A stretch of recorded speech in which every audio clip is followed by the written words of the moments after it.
Welcome to Josh's House of Nerd podcast.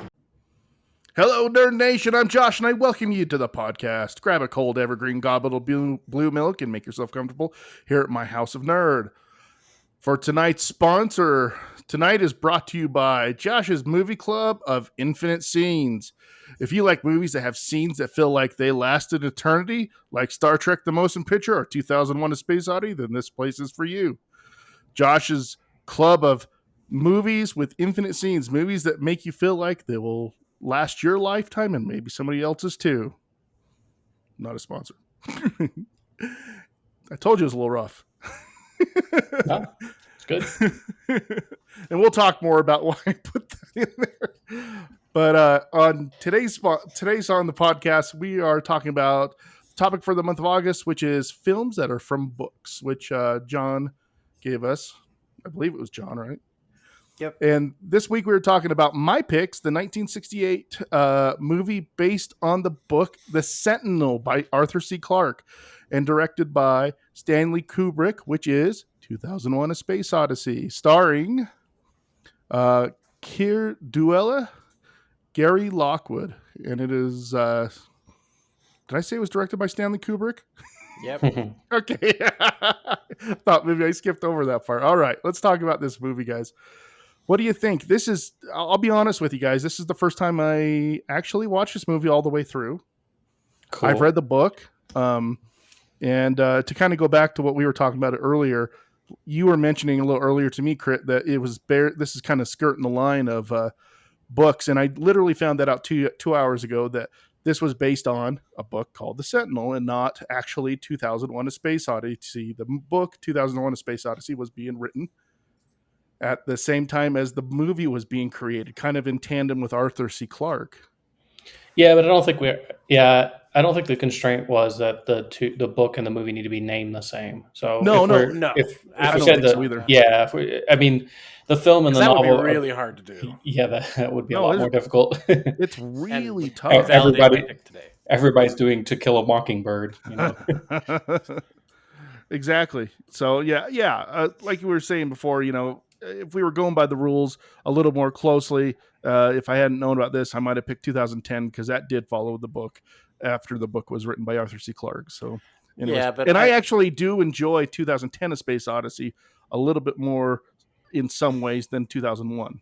Heresy. Wow. I know, and all the film nerds are gonna just oh my goodness attack you in the comments. Pete at work is might go on that. I've actually told him this, but there's reasons, and I love both of them for different reasons. So we can definitely talk about those reasons in the podcast because I have a lot of them and stuff. Those are two movies, 2001 and 2010 they're very different movies, and I like them for their differences.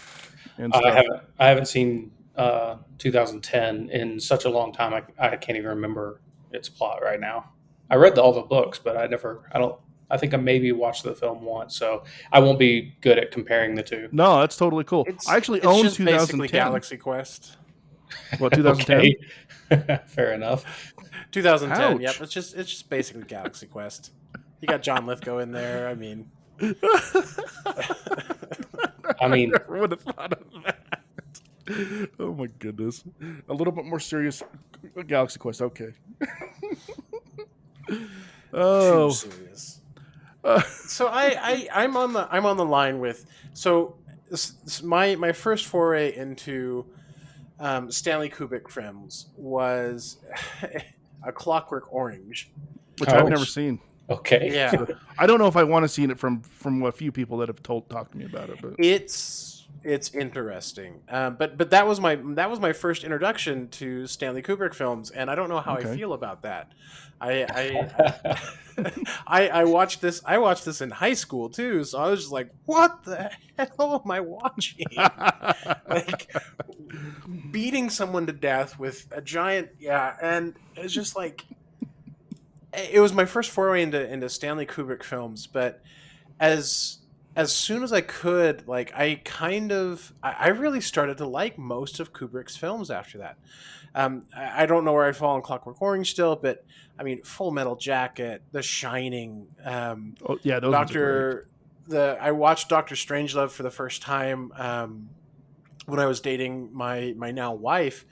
And I remember her looking to me and like, what the crap is this? And I'm like, this is amazing. This is what this is.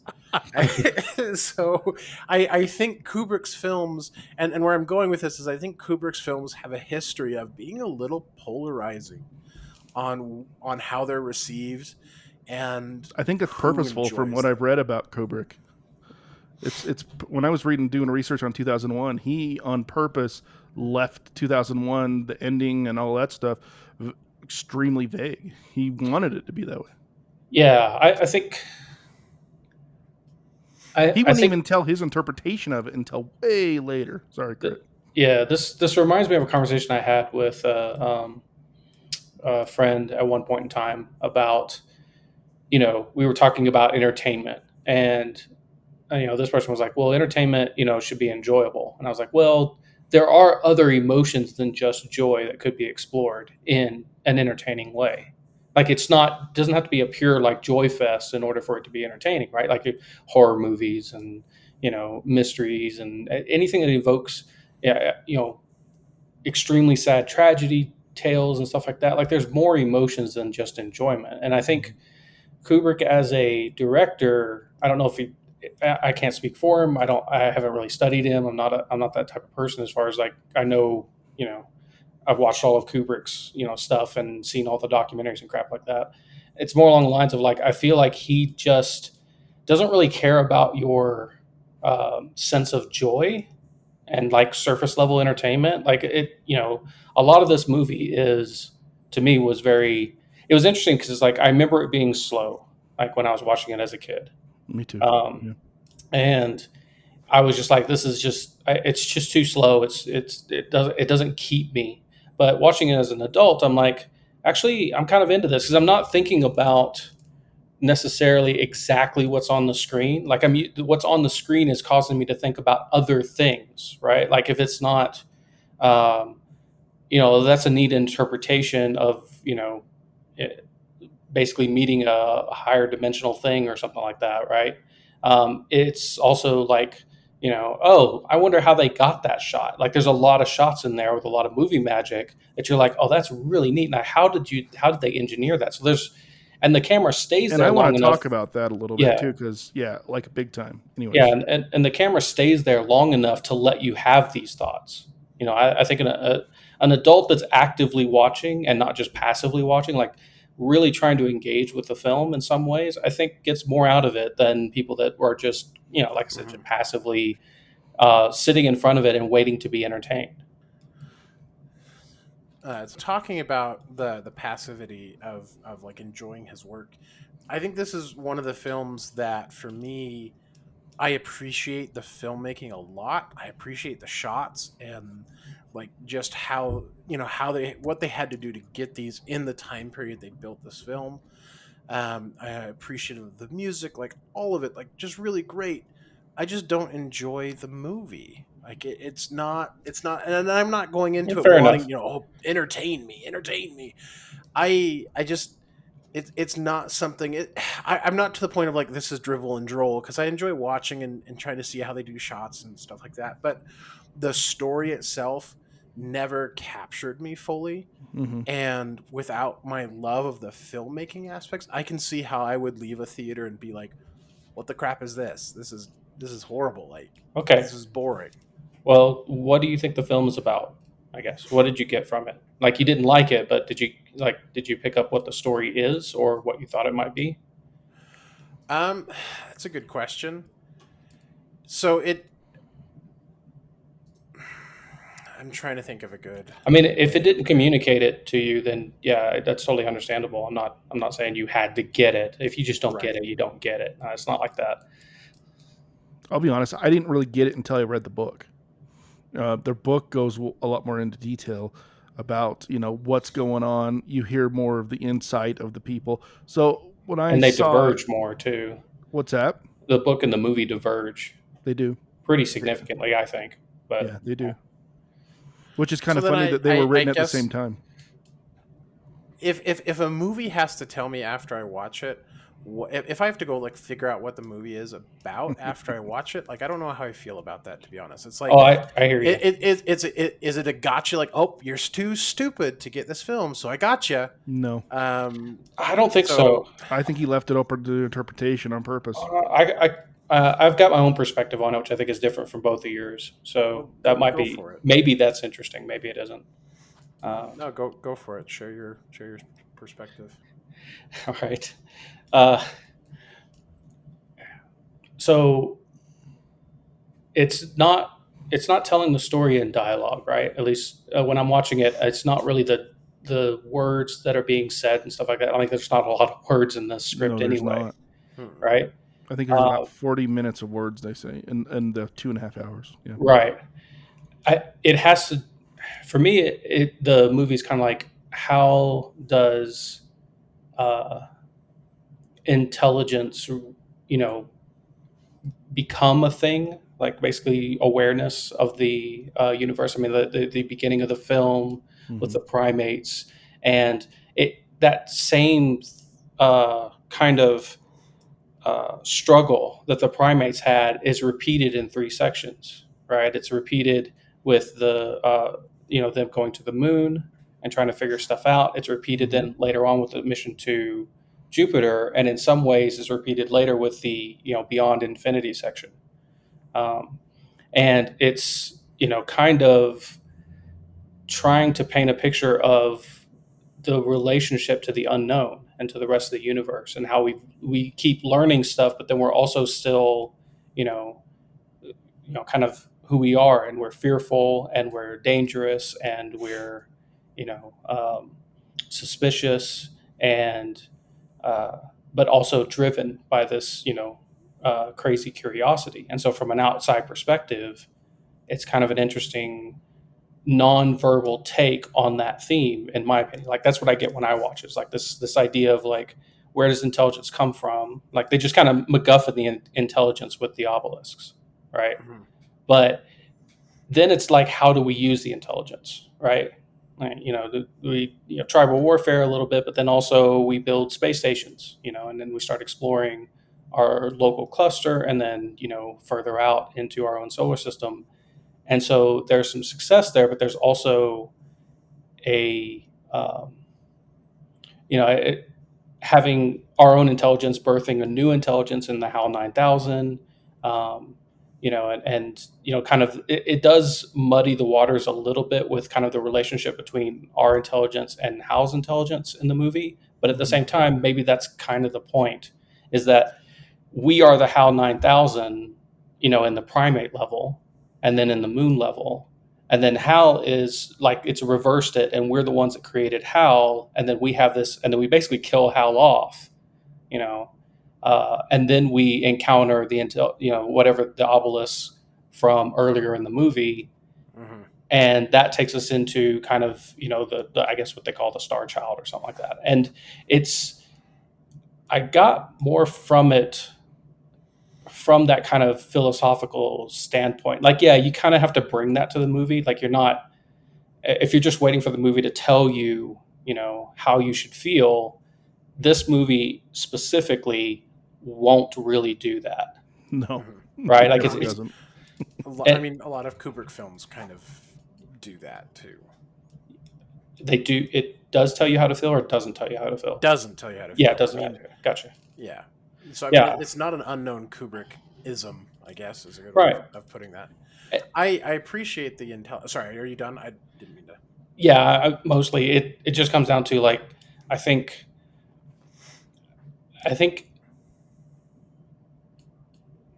it's a hard movie to just sit back and enjoy. I'll totally agree with that.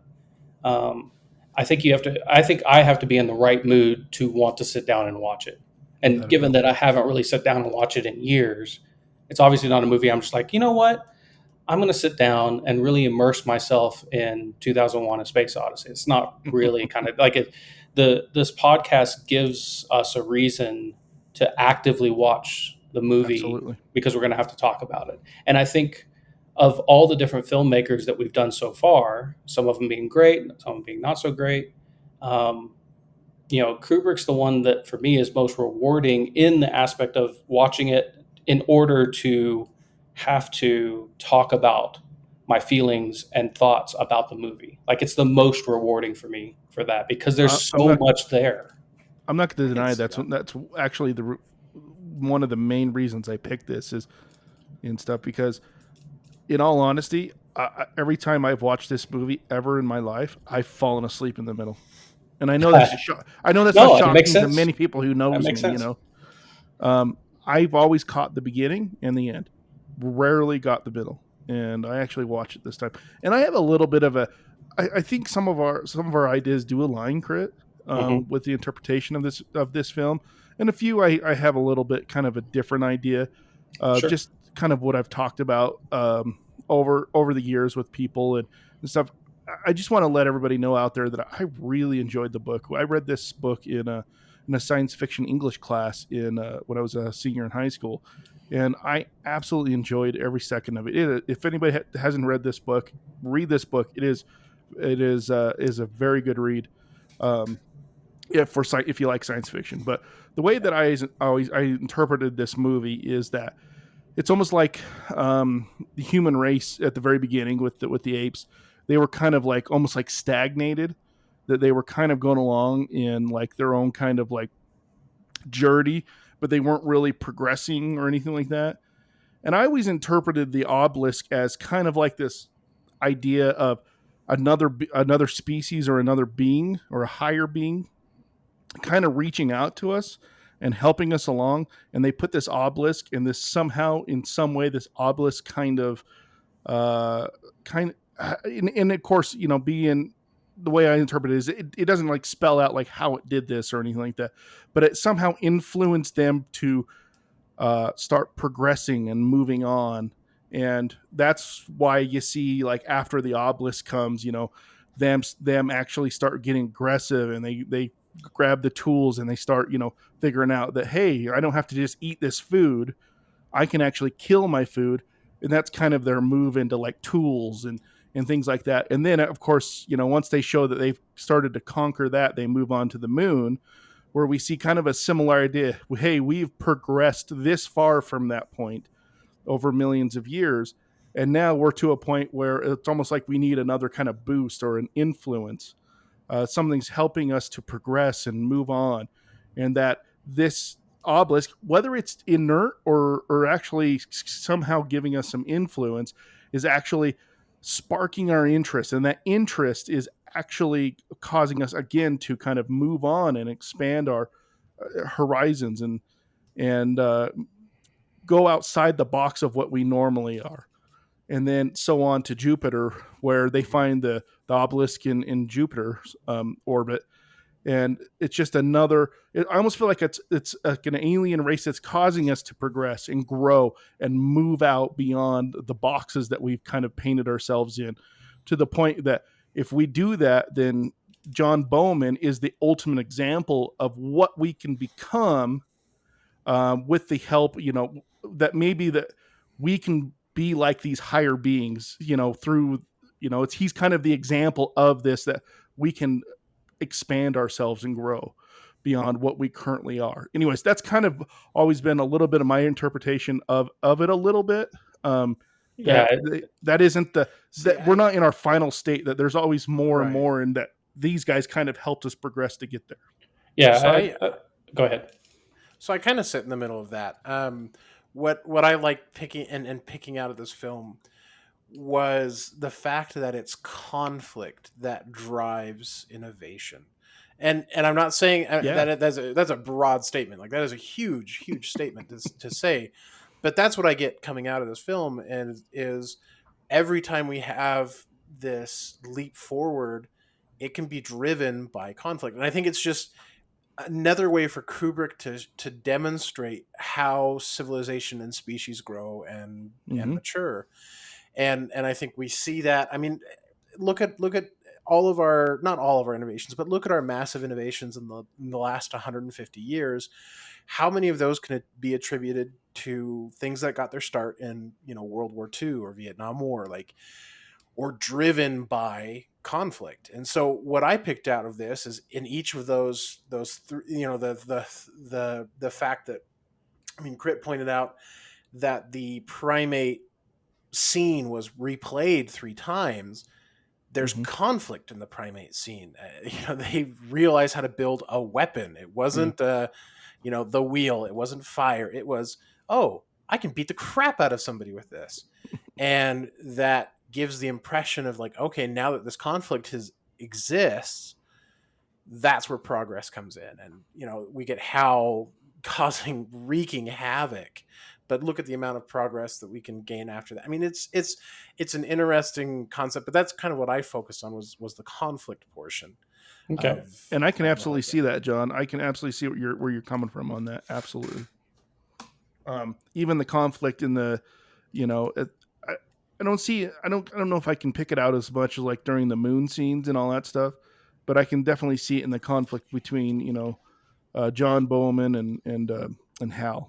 Well, I can give a possibility with the moon scene, and it has to come to do with the secrecy around the finding of the obelisk and how they're not sharing those secrets, and they're covering it up with a lie, and with other nations and stuff like that. Like it's a subtler, more complicated confrontation, but it is confrontational. It is Oh, that's a good point, because they did go out of their way to point out that was against kind of like the international rules of being able to land in a certain spot. It seems like to me the entire point of the conversation with the other doctors on the station before he left for the moon was to set up that conflict.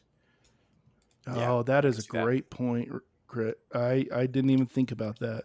And you're right, it is a lot more subtle. That is, I always wondered, see, that actually gives more context to why that scene exists in my mind. And that leads me to the only scene in this film that I think doesn't belong. Okay, which one's that? That's a hot take. That's when he video calls his daughter. That's what I'm going to say.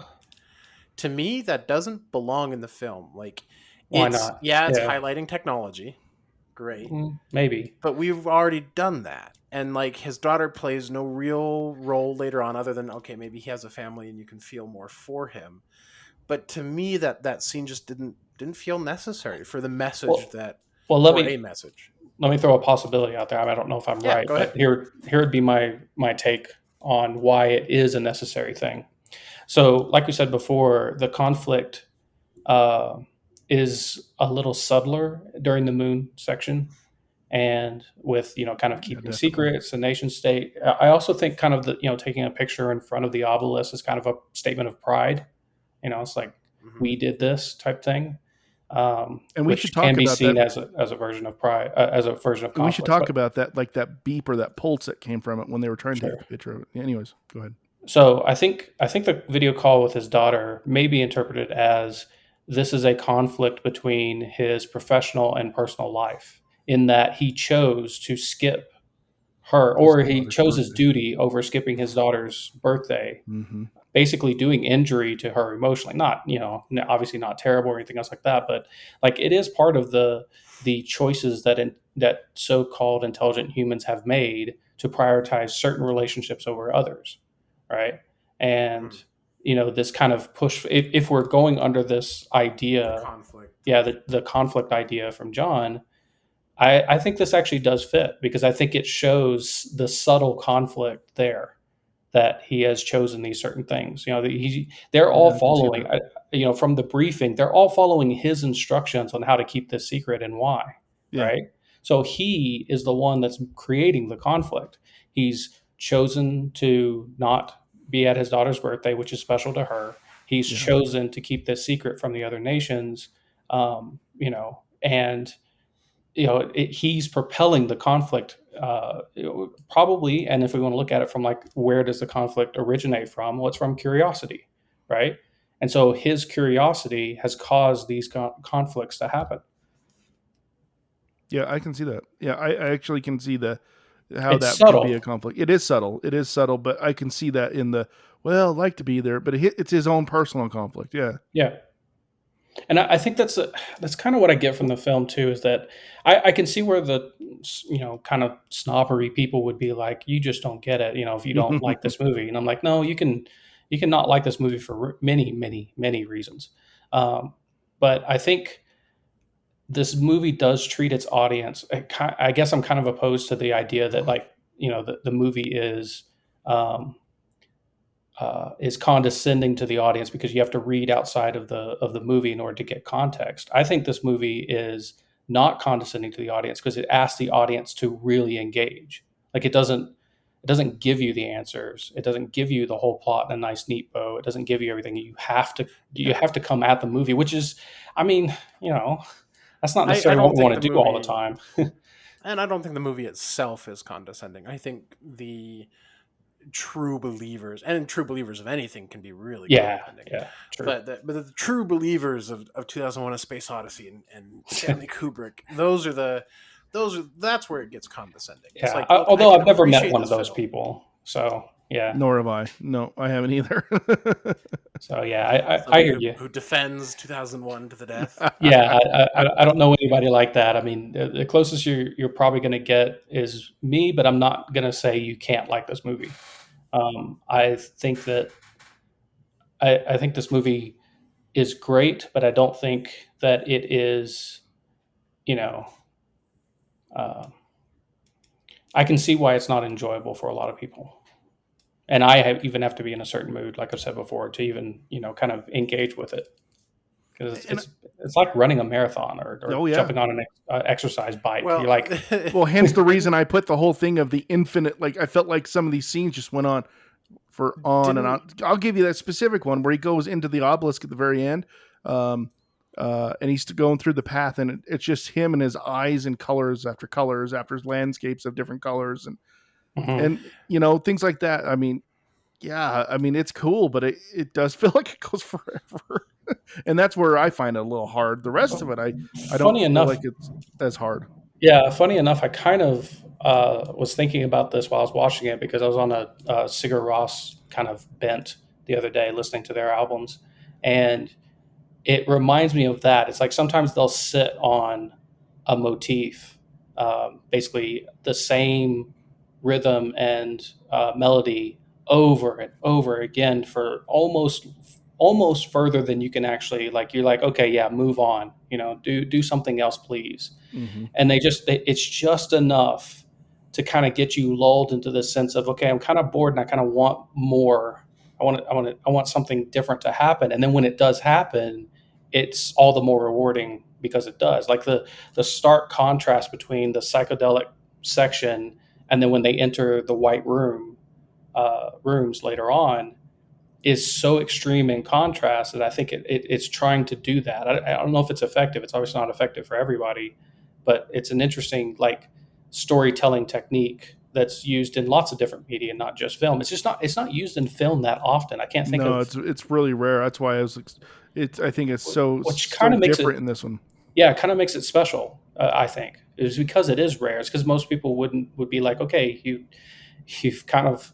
It's a difference between for me a radio song that's like you have to in the first minute have the hook and everything else so that you can hear it and you kind of enjoy it and you can jump into it versus something that's like long form and you have to sit with it and it takes a while to get to the point. But that's the whole point, is that you're going through that journey and you're listening to the subtleties and the changes in the music, like they're adding and removing layers, but they're not really changing anything major, right?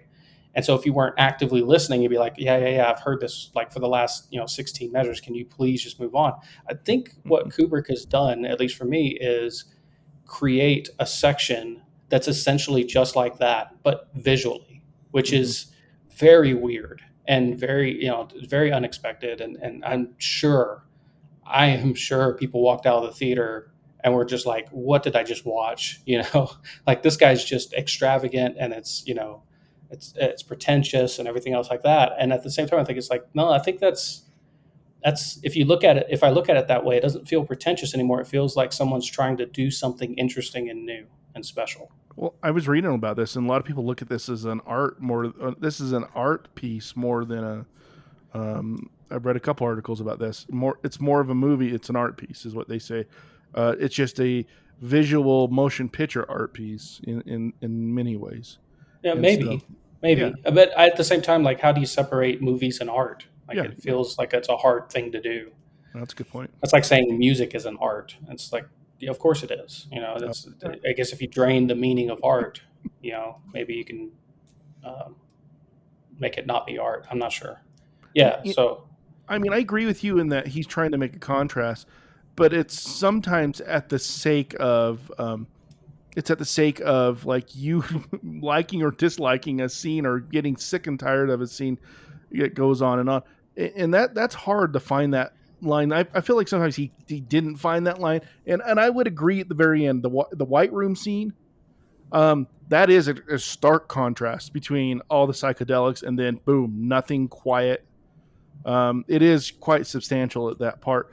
There's other parts where he does that in the movie though too that isn't as, I think, as good as probably that end one. But I feel like he uses those other pieces in a different way to show like what's going on, to show the movement, and I don't think it's necessarily meant for contrast as much as it's just meant to. Sometimes I feel like it's just a space filler. I don't know.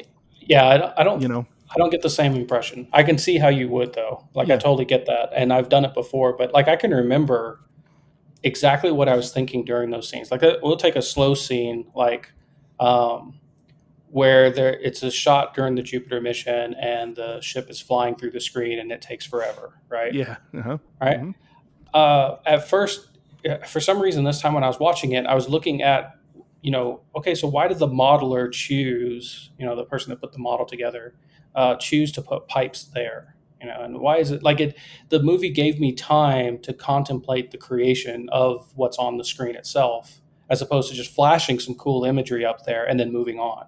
You know what that reminded me, Crit, just before you go on? Yeah. That reminded me of the Nostromo in Alien. Oh, yeah. Oh, yeah. Oh, well, that's my what, goodness. Or It was the Spaceballs, Nostromo. the opening of Spaceballs. Okay, yeah, maybe. that too. But yeah, you're right. It's like when the filmmaker takes time for you to really look at what's there, as opposed to just flashing it on the screen and moving on. Mm-hmm. And you're like, I got the impression of something cool, but I didn't really get to look at it. Right? I didn't get to see it. And I think that's what's trying for people, is they're used to that. Like we're used to filmmakers flashing something cool and moving on, right? And so that's, our brains are hyper focused on like, okay, let's move on. Let's do the next thing. No doubt. During the psychedelic scene, I remember thinking, okay, is this going to end up back in the valley where they started? Like, is that where this is going? Or is there something about this landscape? Sorry, I have a frog in my throat. Do you need a good drink? I can doing that now. Okay. I remember thinking, like, what about this landscape? They're choosing particular landscapes to show. I mean, past the kind of vertical corridor effect, right? Mm-hmm. That just felt like here's how we're going to, express travel.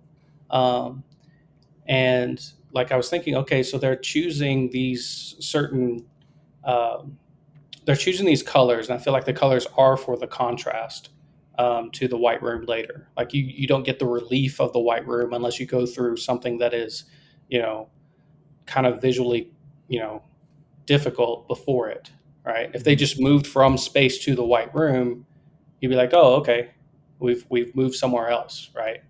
So I think the transition is obviously on purpose, and I didn't get the impression that it's necessarily filler. I don't think they were sitting around at the editing table and going, you know what, we really need 30 more minutes in this 2-hour I don't feel movie. like at the end that it was. I feel like in some other parts it may.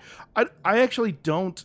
I mean, I don't think they were targeting a 2-hour, 30-minute runtime, and we're like, you know what, we need to keep some of these scenes in because we haven't made time yet. Well, okay, and the reason I say this, I say filler.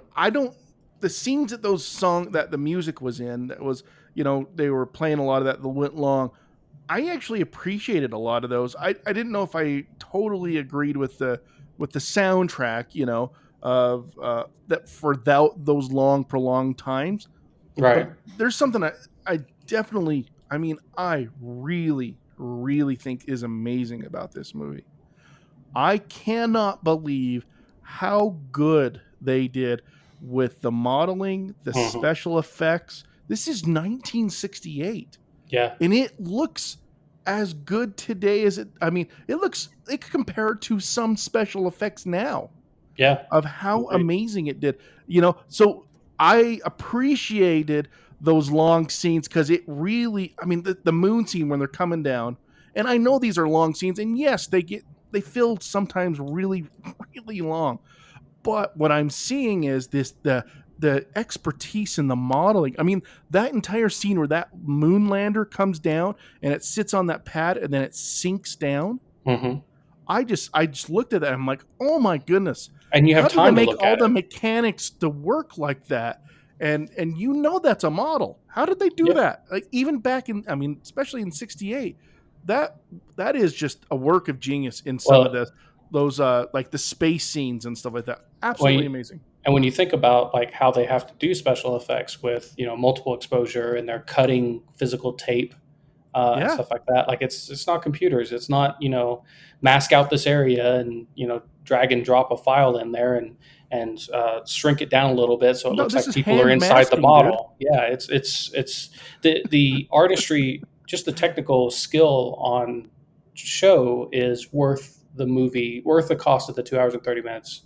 Probably just it's worth consideration. Like it's like I think you just kind of made my point of that right there. Yeah, is that yes, there's a lot of things that might bug me about this, and there's a lot of things that maybe I think kind of drone on and something like that. But there are things here, and this is exactly what I'm speaking of, is that are just masterful.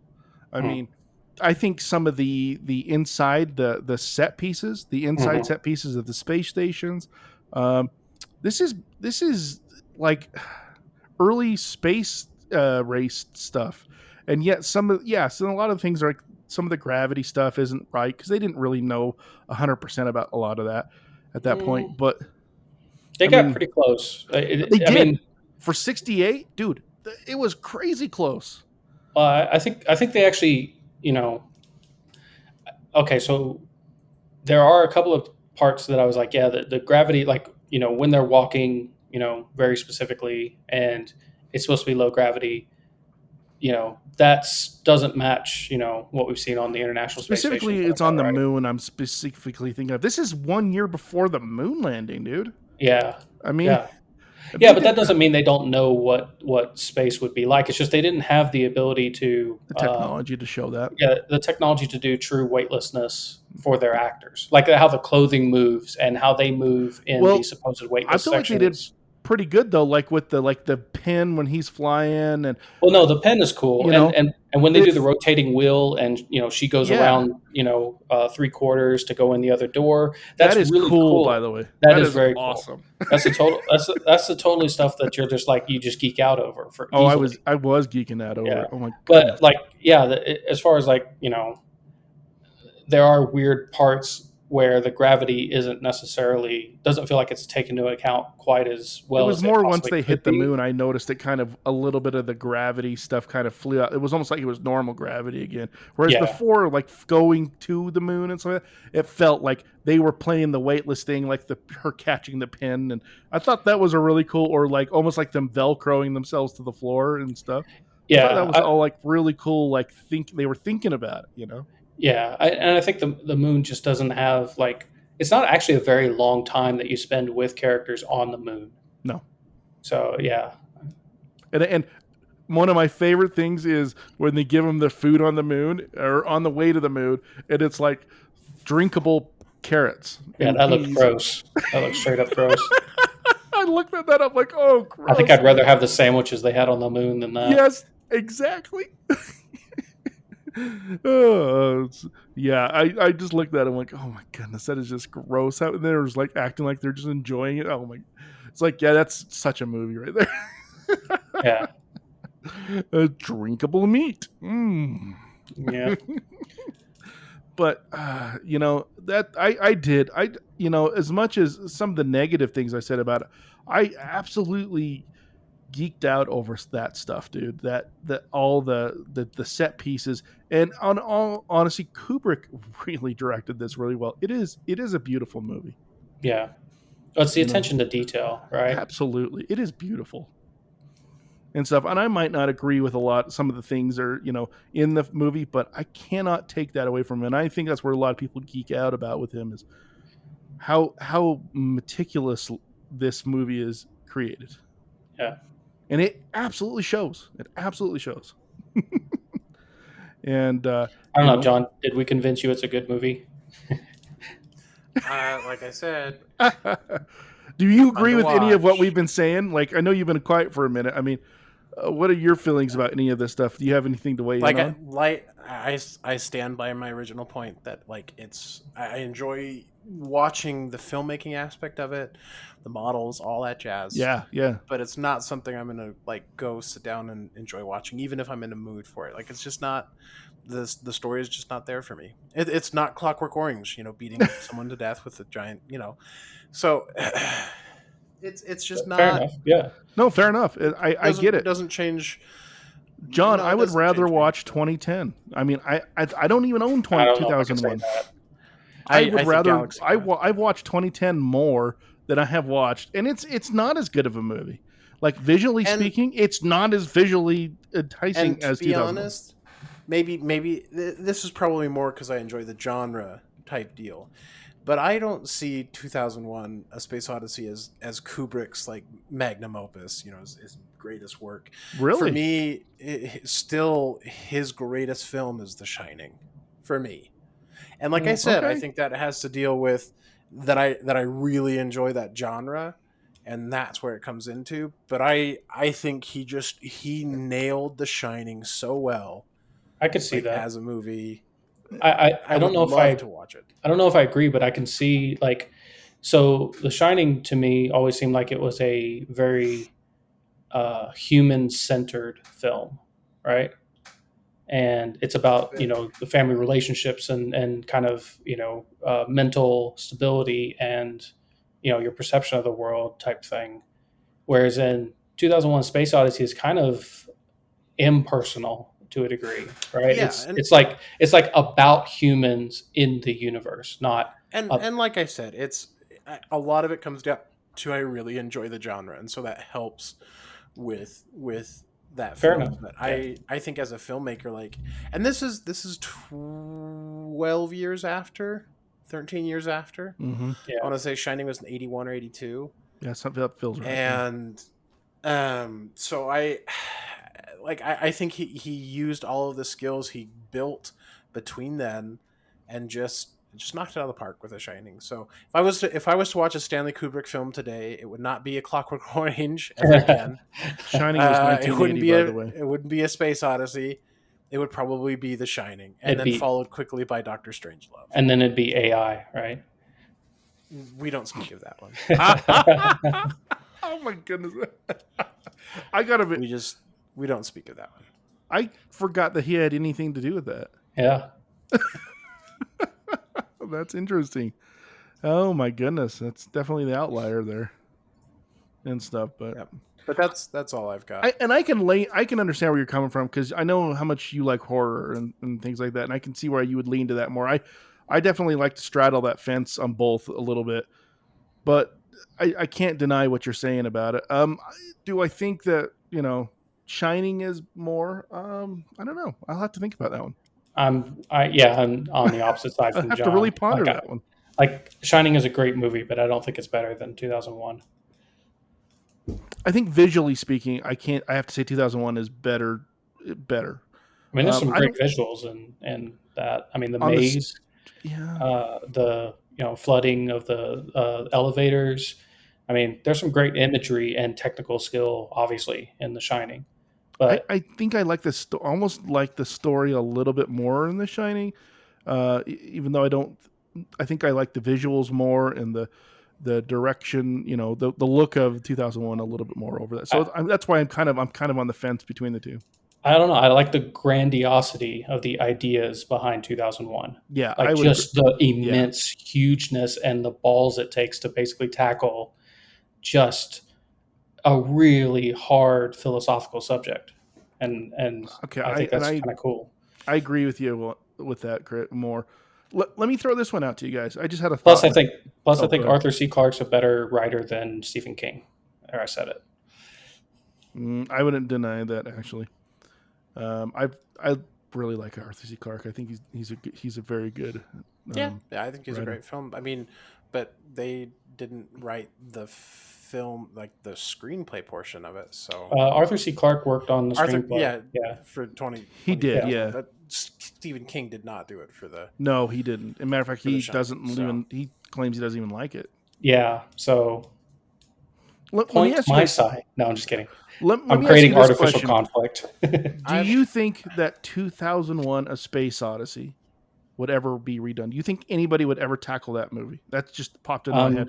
Didn't Interstellar basically do that? Yeah, I was about to say. I have. Okay, you bring that up. Okay, I have something to say about that.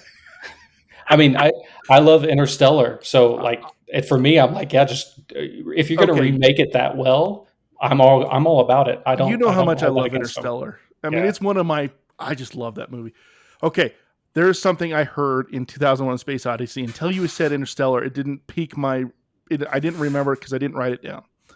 But in some of those scenes where the music is kind of blaring and stuff like that, it had such interstellar music feel of, like, you know, in the scenes like where they're in trouble and stuff. Those blaring like horns that come. It had such an interstellar feel. I can't believe that they didn't take it in some way from 2001: Space Odyssey. They did. They absolutely did. Yeah, you agree that they probably ripped it from there too? Well, I don't think it's a rip. I think it's homage. Homage. Okay, that's a better way to say it. Yeah, I think Interstellar is Nolan's homage to 2001. Basically, homage to 2001, but with modern systems and some modern storytelling, and because it really does kind of it really does have similar story beats. You know, I totally crossed my mind multiple times, not just the music, but just watching it. I had such an interstellar feel to it in so many ways. I'd be surprised if Nolan denied it if someone asked him. Yeah, I would really wonder if anybody's ever brought that up to him. I'm sure they have. I'm sure they have too. If I looked into it. So I remember there were accusations of it. Like the people that didn't like Interstellar, they were like, oh, he's just copying 2001. He can't even come up with his own stuff. And fine. Everybody's got haters, I guess, if you're in the public sphere. So I don't need to listen to them. But yeah, I heard those complaints. Holy crap. I typed it in, and The Guardian has an actual article, Interstellar versus 2001: A Space Odyssey. Yeah. World apart or the same. Yeah, we're on the same planet. It's called. Yeah. Yeah, and I don't think Nolan did it better per se. I don't think he was attempting to. I enjoy both films, man. So. Yeah, I heavily agree with you. I do think on any given Sunday, I'd probably put on Interstellar before 2001 because 2001 is a harder watch. I think it demands more from you than Interstellar does. But they both demand more from you than Galaxy Quest, which I love. You know, did you really just go there? I did. I mean, Galaxy Quest is a great movie and very entertaining, but it doesn't demand anything from you. No, it's just a fun watch. It's just a fun movie, and it's got great comedy and good characters, but it's not asking you to think hard about anything. It's making you think hard, but it's thinking hard of how does this compare to Star Trek? Yeah, I guess. Yeah. What character does this mock from Star Trek or whatever? Yeah. I mean, and given the three movies, I'd probably put on Galaxy Quest before anything else. On any depends on my mood. If I was in more of a somber mood, I might put in Interstellar. If not, Galaxy Quest, and then after those two, then it would be 2001. Yeah. Yeah, I'm not going to go back and watch 2001 next weekend. I could see myself putting on Interstellar, and I could definitely see myself, especially if I got friends coming over, putting on Galaxy Quest and laughing together because it's just a great movie. There's just different tools for different usage. And I can find myself even before 2001, 2010. I know I keep saying it. Right. I've said it 3 times, guys. Come on, we got to watch it now. Oh no! I'm trying to evoke the 3 here. Joking. Anyway, but that's yeah. I'm glad you brought that up because it's something that crossed my mind too, and that was a movie. I mean, I just love Christopher Nolan anyway. I mean, I love Tenet, even though I feel like in the famous words of our friend Pete, he out Nolaned himself on a Tenet maybe a little bit, but Right. I still Well, love it. I think that's why the comparisons are made between Nolan and Kubrick is that, right or wrong, they're asking the audience for more than what a lot of other filmmakers are asking the audience. Right. Mm-hmm. Yeah. Like whether they pull it off successfully or not, that's kind of personal, and whether or not the story they're trying to tell resonates with you, but they're asking you to engage with the ideas in some way. Yeah, exactly. And kind of go back to what you're saying that you were about Nolan possibly being a Kubrick fan. From this article I'm looking at right here, he was a huge fan. So yeah. There's no doubt that there's. Like I said, it'd be very surprising if he was like, "No, who's this Kubrick? I've never heard of him." That'd be extremely surprising. Yeah. Yeah. I don't watch movies pre 1980. Cameron's really who I go to. Right. Oh my goodness, James Cameron. Yeah, I love him too. He's made some of my most favorite movies of all time as well, and stuff. Anything else that you wanted to bring up, Crit? I know John's pretty much sounds like he's done with what he's wanted to say. Do you have anything else that you want to bring up? I think I've pretty much said anything and everything that it piqued my interest a little bit about this movie.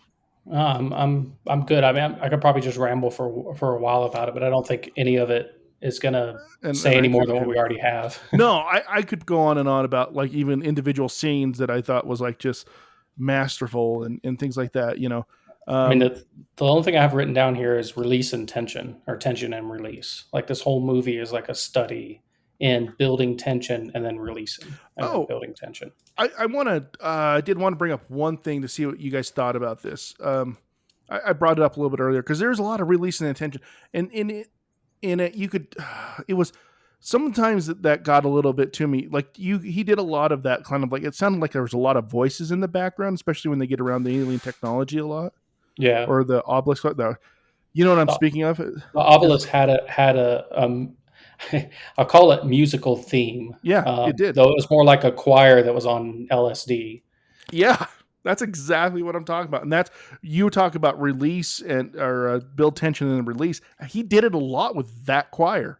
Yeah. With that sound. And it got almost like, okay, I thought of you, John, when I was doing this. And the thing I thought about was this feels like these voices feel like a horror movie, almost like a horror movie soundtrack. As he kind of built it up and then released it, Well, I think you could make a really good case that this is cosmic horror. That it's kind of Cthulhu, existential dread. Yeah, like it's not. This is the precursor to Event Horizon. Is that what you're saying? Well, okay. Let's go a little further afield than I was going to, but I mean, yeah, the idea is that the movie never sets up, and I'm not talking about the books. The books obviously have a different take on this, but the movie never really lets you know whether the obelisks are benign or not. No, they don't. And whether or not this direction that they've helped engineer by being present in the movie, is a good thing, and it's interesting that the movie never even really comments on it. I agree. I think it's just Kubrick wanting to, leave it up to your imagination of what it is. Yeah. The one thing I wanted to talk about was that why did you think when he was taking the pictures of the obelisk that it let out that screech? Do you think that it was preventing itself to be being taken, or no? Well, that wouldn't be my take on it. What I was thinking was I don't really have a good take. That's why I'm asking. Yeah. So the first obelisk this is just my take, but the first obelisk with the apes is intentionally put there to start an evolution, right? That's my interpretation. And that's kind of my interpretation as well. The second obelisk on the moon was buried in such a way that if the apes are successful in their evolution, they're going to find it. And as soon as they find it in a certain way, right? Like it's kind of a movie plot to have it actually activate only when all the scientists show up, to it, stuff like Absolutely. that. Yeah. But I think like the underlying intention is that when the obelisk is found, the signal will happen, and that's supposed to kickstart the next evolution, right? Yeah, And then I mean, yeah. you're what you're saying is exactly the way I felt of what the obelisks were for as Right. well.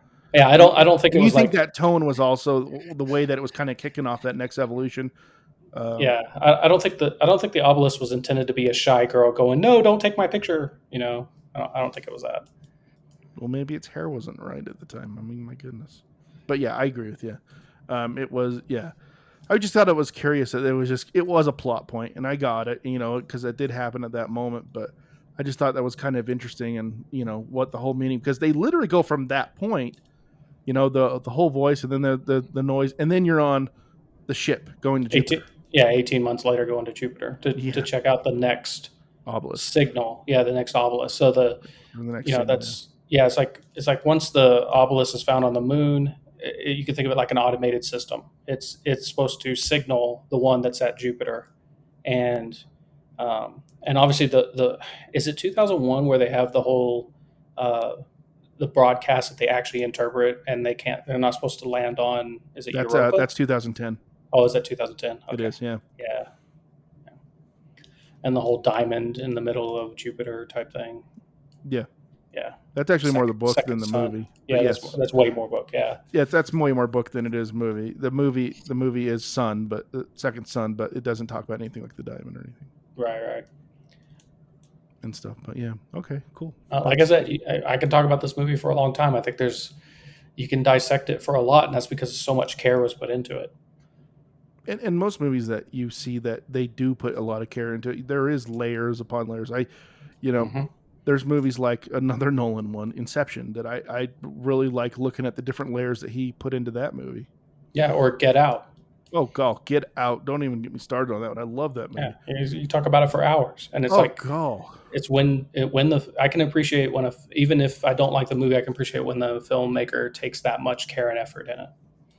Yeah, I really appreciate Get Out. I mean, yeah, there's still things when I watch that movie, when I've watched it a couple of times later, it's one of my favorite horror movies, and just the things I didn't notice before. It's almost like a Naked Gun movie in that way. It's like every time I watch a Naked Gun movie, even to this day, I'm still noticing things in the background or whatever. Get Out's that same way. I'm noticing things all the time that like, whoa, I didn't see that before. And, another clue that I could have keyed me in if I was looking at what's going on. Mm-hmm.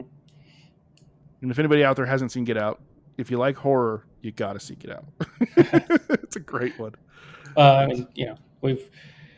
think we've exhausted the subject. Yeah, 2001, and well, I think John might be asleep. John, wake up, dude. Are you there? I'm still awake. All right. I just had nothing else to say. Sending out an SOS to John. Hey, let's rate this and stuff. Let's see, John. Let's do you last since you're giving us our next movies. Okay. I'll start and then Crit. Okay. I gave this 8 out of 10 trays of liquid vegetables. All right. Yeah. And I definitely would own this movie. I don't know how often I would watch it, but I would definitely own it just for what it is and stuff. So anyways, that's my rating. Crit. Before watching this again, I probably would have given it an 8 out of 10. But watching it again this time, like actively for this podcast, I'm going to give it 10 out of 10 pillowy walls. Okay. Stolen by the Nostromo later. Nice. Very nice, man. Yeah, that's very true. I wouldn't watch this with my mom because I don't know that I'll watch this again. Okay, fair enough. Maybe I'll watch it with my kid one day, but I don't really see myself watching this again. You want to do it when you want to torture him or something? Is that what you're? Yeah, no, it's one of those films that I think you should see. Like I said, I agree. It's a fantastic. It's a work of art with what they were able to accomplish in '68 and all that jazz. But it's not something I'm going to go like Chris said. I'll put Galaxy Quest on before I put this on again. Sure. I would if I thought my kids would sit down and watch it, I would have tried, but I knew they wouldn't. Tape them down and their eyelids open. Right. Exactly. Yeah, honestly, I don't think this is a film for kids. No, not because of subject, not because there's anything adult in it or offensive. Bored to tears. Yeah, I couldn't not. watch it when I was a senior in high school. I think in the middle of it. I don't think 20-year-old school. me would have ever gotten very much from this film. I think it takes an older person with, I guess, time to contemplate this to really come at the movie where it's at. So, It's I really don't think it's a funny. kid's movie. I mean, some kids might get it. I'm not necessarily saying that no kid should watch it, but, If they're definitely like it, I would recommend to people out there, if they've never seen 2001 Space Odyssey, I would read the book first. I don't know about that. I would. I actually enjoyed it more when I was, and I'm saying this to younger people if they're not Sure. getting into it. Not necessarily an adult. If you're an adult and you haven't seen it yet, don't read the book first. But I found more enjoyment in reading the book before I watched the movie originally, and stuff. So I mean, that helped me. It helped me kind of grasp, even though they are different. It helped me kind of grasp the concept. I gotcha. And that's the only reason I say that. If Okay. if you don't want plot points ruined, don't read it. But that's the reason I say you might Well, read it before the movie. That's exactly why I think the movie should come first, because the movie doesn't give away any plot points. That's kind of John's okay. point, is that Fair enough. it doesn't really push the story in such a way that you're like, you kind of really know what's going on. It's not what the movie's trying to do. It's not trying to tell you what's going on, which is why it's so hard to watch sometimes.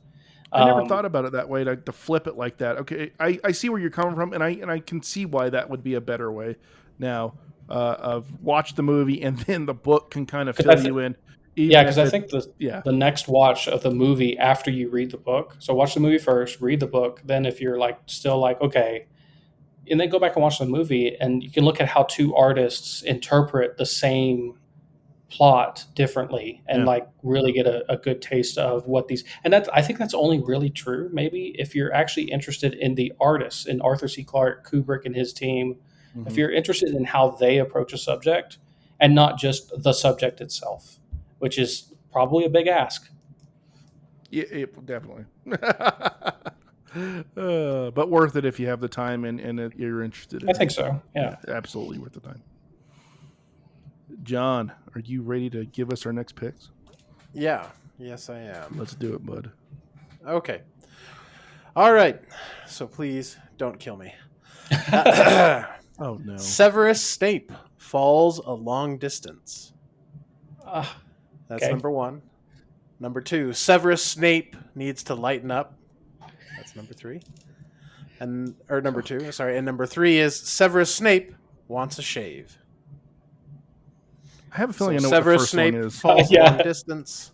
Yeah, the first one seems pretty obvious. Yeah. Severus Snape needs to lighten up, and Severus Snape wants a shave. And that one is based off a book, so that would work. Mm-hmm. Yeah. I don't know. All of these are based off books. Yeah. Well, I double and triple checked. you're good. I'm thinking 2 or 3.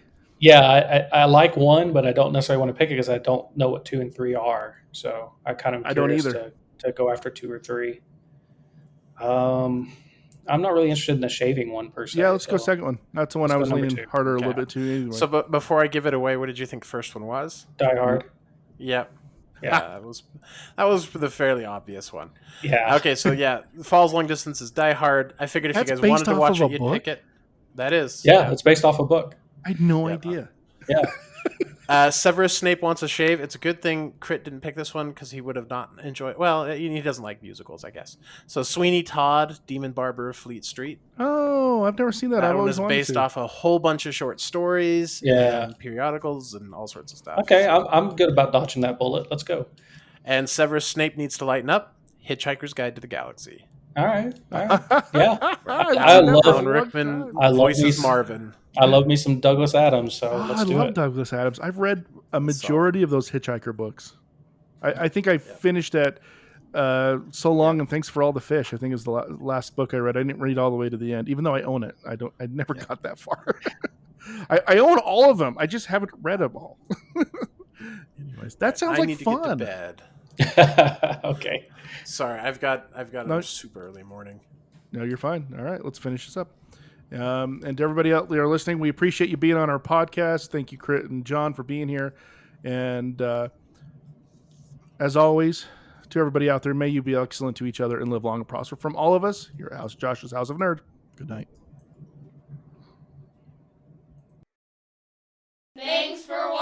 safe. For more nerdy awesomeness, please like and subscribe and check out our other nerdy videos.